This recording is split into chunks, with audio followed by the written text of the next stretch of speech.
Good morning everybody. আজিৰ আলোচনাৰ বিষয়বস্তু হল ইউক্লিডৰ বিভাজন প্ৰমেয়িকা।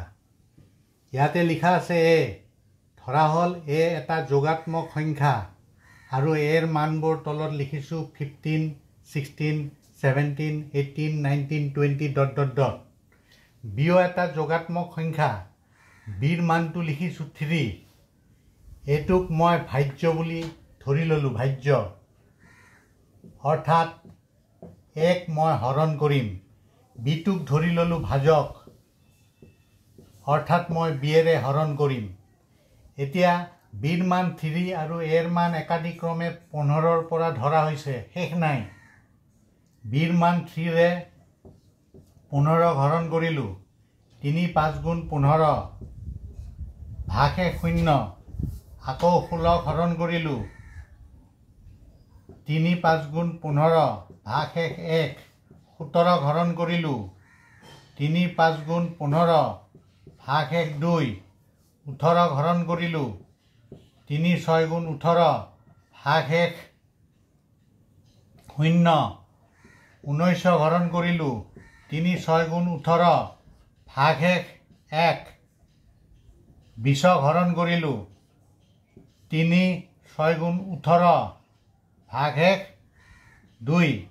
অৰ্থাৎ দেখা গ'ল যে 3 ৰে হৰণ কৰিলে ভাগে হয় 0 হয়, নহলে 3তকে কি হয় সৰু হয়। হয় 0 হয়, নহলে 3তকে কি হয় সৰু হয়। ইয়াতেও ভাগে হয় 0 হয়, নহলে 3তকে কি হয় সৰু হয়। অৰ্থাৎ আমাৰ ভাজকটো যদি 3 হয়, আমাৰ যদি ভাজক অৰ্থাৎ যিমানেৰে ভাগ দিম ভাজকটো যদি 3 হয়, তেতিয়াহ'লে ভাগ শেষ হয় 0 হ'ব, নহলে 3তকে সৰু হ'ব অৰ্থাৎ 1 বা 2 হ'ব। এতিয়া আমি ভাজকটো যদি 5 বুলি ধৰি লওঁ, তেতিয়াহ'লে আমাৰ ভাগ শেষ হয় 0 হ'ব, নহলে 5তকে সৰু হ'ব অৰ্থাৎ ভাগ শেষ 0, নহলে 1, নহলে 2, নহলে 3, নহলে 4। অৰ্থাৎ ভাজক যদি 5 হয়, ভাগ শেষ 5তকৈ সৰু হ'ব।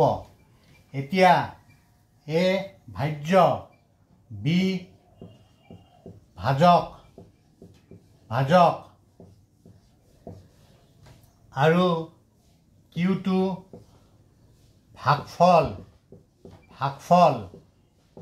আৰু আৰটো ভাগ শেষ বুলি ধৰিলে ইউক্লিডৰ বিভাজন প্ৰমেয়িকা হ'ব এ সমান বিয়েৰে হৰণ কৰিম, বি পূৰণ ভাগফল কিউ হ'ব কিউ যোগ আৰ। ইয়াতে আৰক কোৱা হয় ভাগ শেষ। যিহেতু ভাজক বি আৰু ভাগ শেষ আৰ, সেইকাৰণে আৰৰ মান বিতকৈ সৰু হ'ব, নহলে 0 হ'ব, ইকুৱেল টু 0 হ'ব আৰু 0তকে কি হ'ব ডাঙৰ হ'ব।